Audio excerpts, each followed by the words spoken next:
Hey everyone, it is another episode of Masks Off. I can't even talk this morning. This is Tia. And I'm Kim. And we are so excited to continue the conversation about planting your apple tree. And so we're going to step into some more branching out, let's put it that way, but we want to start with our quote first. So this is from Mandy Hale. Life isn't meant to be lived perfectly, but merely to be lived boldly, wildly, beautifully, uncertainly, imperfectly, magically lived.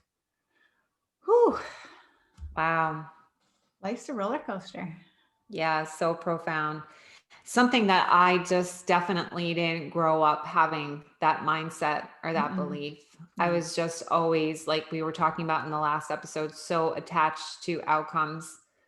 Being a recovering perfectionist, I can, honestly say, and I've shared so many times throughout these episodes that my way of being seen and validated was to perform and perfect. So it was about grades for me. That was an outcome. Like if I got the straight A's, then I was validated and seen that way. Sports, going to college, being the good girl, being perfect, nice clothes, whatever. So so always outcome driven. And good outcome driven. Yes. But in reality, sometimes those bad outcomes are helpful and just as valuable. We just don't see it that way. And I love what you just said too, because it's kind of the, going off the apple tree. We were raised to believe that it has to bear fruit right now. I need the good grade right now. I need to go to the right college right now. I need to find, my partner in life now, because I've got to go down and, pick those apples from that tree in this lifetime. And we were talking before we hit record about how sometimes that apple tree doesn't bear fruit immediately, and it may not even bear that fruit in your lifetime, but that doesn't mean we don't nurture it at all. Absolutely. Yeah. And just like an example of that in the form world, like in, a material world, my husband's business is a perfect example of this. He's been at what he does for over 20 years. And he just kept planting seeds, watering it. And now it does bear fruit. And he still has to water it, but it almost is at this point where it's just kind of this evergreen and it's just continuing to grow on its own. So I love that.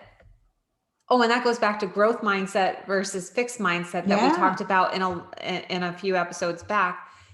Because I definitely have in the past been one, like I want and need the immediate gratification results now. And so, so pointing out that the apple tree, when you plant it, you may not bear the fruit right away. And it never does in real life. Right. It doesn't. An apple tree never bears fruit right away. Yeah. It takes a while, right? For it. Yeah.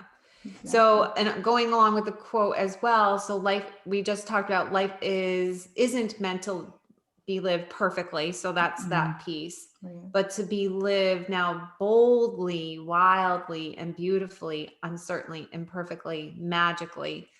So that part I really wanted to talk about, or we wanted to talk about living in the here and now, and talking about how impermanent life is, and life can be fragile, is fragile and can be in a second. So, I'll just say, generally speaking, we see this a lot, with people who may have cancer. There's someone in the nearby town who had a child with pediatric cancer, and unexpectedly, she wasn't expected to die and died. So, right then, and, as quickly as possible. So as quickly as she did.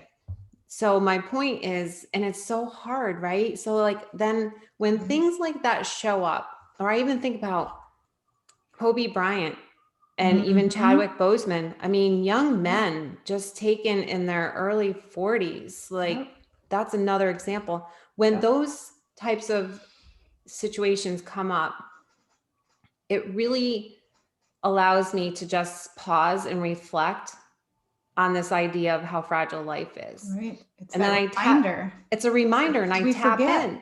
I get so caught up in being busy and all that I have to do all the time. Right. And then so it's like, it is a reminder and an opportunity to stop and pause. Am I living life the way that I want to? Am I planting my apple trees? Am I showing up with people that in the way that I want to show up? Have I called that particular friend or someone who may have had a really positive impact on me and said, do I let them know how grateful I am? Right. Do I say, I just wanted to let you know that you've had a huge impact on me? Or call up my uncle or call up my dad and, hey, how are you? Touching base, calling a friend that I haven't talked to for years. Like, that's the kind of stuff. Or I'll say if I'm on my deathbed, I don't want to have regrets, right? What regrets might I have? So, well, and even something as simple as, and we talked about this a little bit last time, is when to stay quiet, when to speak up, is what I'm about to respond. Like someone says something to me, do I need to respond? Am I going to respond in a way that is supportive and I can live with, or do I say something I regret or that was harmful because I didn't like what they said or I didn't agree with them and I had to make it a battle?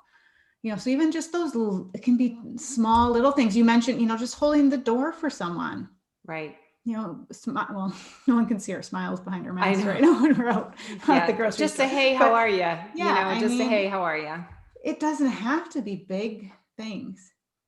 It can be those little tiny things. I mean, even just, if I go to the grocery store and I'll see something that I know one of my kids would like, it's like, I'm just going to pick this up for them and just bring it back. It's those little, it's that, hey, I thought of you.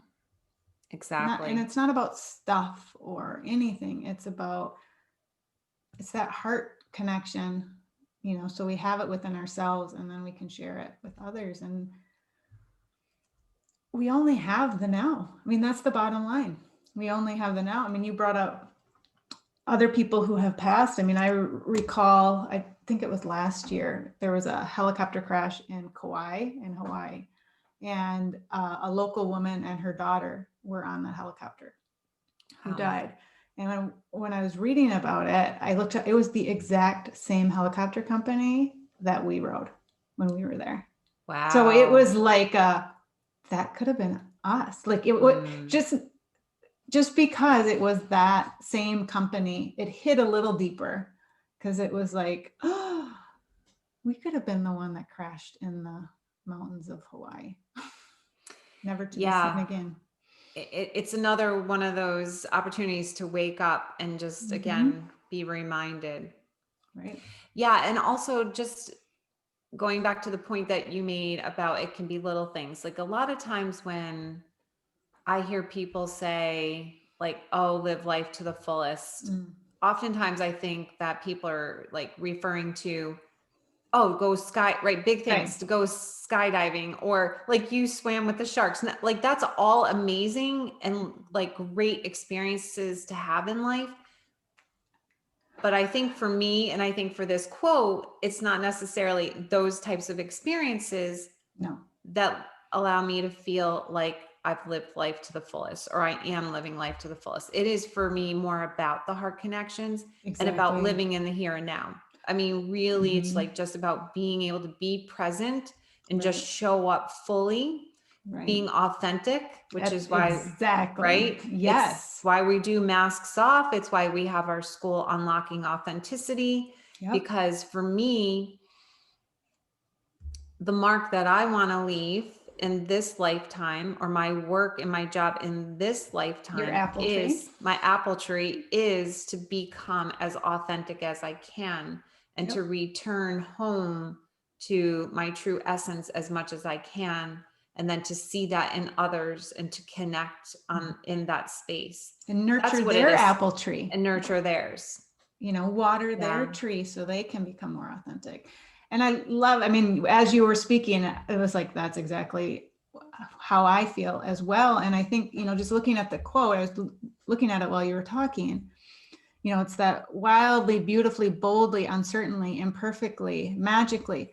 That's what it means to be authentic. It's not things are great all the time. Sometimes being bold is scary. It's the Brené Brown, was it Roosevelt quote? Be in the arena. Be in the arena. And that doesn't mean it's going to go smoothly and there's not going to be some blood. Yeah. You're going to get burned. You're going to get cut. But if you don't take that chance, you're not going to get the amazing experiences too. So it's not either or. I say that, we've talked all about the time. That. It's both and. You can have pain and you can have joy. They're not one or the other. They actually do come together. Because if you don't have that contrast and that understanding, and through pain comes joy and connection often. Yeah. But we're too afraid of that, then we're not living boldly. We're not living in that uncertainty we talked about in the last episode. I mean, it's scary to live with uncertainty, but actually it's a beautiful place to be when you actually are there. Once you start to get more comfortable with it. And it doesn't mean it's comfortable every time by any means. Right.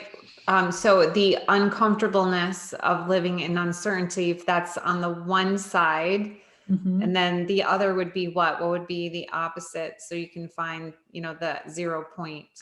Uncertainty. And so are you talking, because it could go either way. It could be uncertainty and control, right, which isn't healthy either. But it's more that, to me, it's flow. You flow. It's like, okay, so the 0 point for me with uncertainty is flow. You can flow into the discomfort, flow back into the comfort, flow back and forth. And there's that oscillate. I mean, even as I'm doing that, the ebb and flow, the ocean. You can't see if you're listening to the podcast, but if you're on YouTube, it's that oscillation, and it feels really good in my body. It's like, okay, I can go this way and then I can come back. The feminine and the masculine, right? We don't want to be one or the other, left, right side, but you can, so you touch that 0 point, that non-duality, you touch it, you come back and you touch it. And that's life. We're not going to stay in one spot. And I don't want to stay in joy all the time. I don't want to stay in uncertainty all the time. I want to experience all that life has to be. Because if I'm not experiencing all that life is, how am I authentic? That's a beautiful, avoiding stuff. Yeah, that's a beautiful point and statement. And as you're saying it, like I'm feeling it in my body. I'm like, yeah, but I really don't want to be in the pain. I don't like that angst stuff. I just want to be over here. And really, I feel like I have lived a majority of my life. Well, and you know what?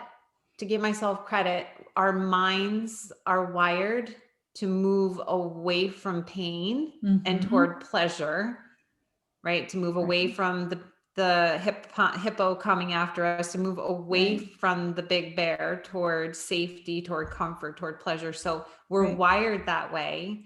But now as evolved humans, like you're just saying, it is about having both, being able to move in and out of both experiences. You have to go through the pain to get to the joy. You have to. You can't avoid the pain. And when you do avoid the pain, it's still there. You're just avoiding it. And then it's building. And then it turns into even more angst or more anger or more projection or more division. Because if you just would go to that point where that pain is, nurture yourself. Think of it, we can talk about inner child. Think of it as your inner child, your little girl or boy, whatever. And if you just held that and felt it, and cried or have whatever you need to do to release, and then you realize, I'm okay. I am actually okay. It's such a powerful experience. It is. I do agree with you, because when I allow myself the opportunity and the time to really feel that, and like I can just, even in like all of my energy centers, like I can feel the squeezing of the energy, and then just like letting it go. Right. And just the calm and release that I feel afterwards.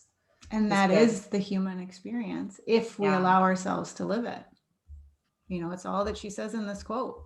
It's not meant to be lived perfectly. And what is perfection anyway? When we think about it, we think of perfection as everything's always happy and joyful, and we get all our accolades and tick off all our boxes and all of that. But the reality is, what would you be missing out in life?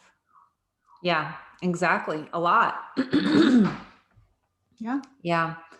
So I do love this. I mean, talking about impermanence, talking about non-duality are pretty, deep concepts, but we touched upon it here, and maybe we can keep talking about it in the future. Yeah. Do you have anything else that you wanted to add? Any experiences for you that come up? I can't think of anything. Nothing's coming up like that needs to come out right now. I know we'll talk about it more in future stuff. I just feel that oscillation, feel that flow, and know that when you touch uncertainty, you touch pain, you touch sadness. It's just or even like the old Pong video game. This may be too old for some of our the listeners. Back and forth. Yeah. It's just like boing, boing, boing. Yes. You're just touching it and then you come back, but you're always crossing that center. So just remember. Yeah, even ping pong or tennis is a visual too, the back and forth, the pendulum swing until you just kind of come back to that center point. Right. Because we always have choices. Yeah, no, I know. So good. So I love this quote. This was definitely, with all that thought of people dying quickly, and it just brought me back to, I really want to be in the here and now and just really be fully present. And it does check, like I said earlier, with my to-do list and how busy I've been. It just allows me to slow down and pause. Right. Because isn't that a gift right there too? Yeah. And then I'm like, okay, well, who do I want to go give a hug to, or who do I want to go call, Yeah. Yeah. That connection, that heart connection. We need it right now. Yeah. In this day and time. So most definitely. So reach out to somebody today. Yeah. And that can be yourself. Reach out to yourself. I know. It can be. Just take some time to sit in the here and now and honor where you are. Yeah, absolutely. So anything else before we end? Do you have anything else to say? No, I think I'm complete right now. Okay. All right, good. Yes, me too. It is what it is. We're complete for this episode. Right. We're in the here and now. Yes, exactly. Have a good one. Have a good one, everybody. Thank you so much for your support.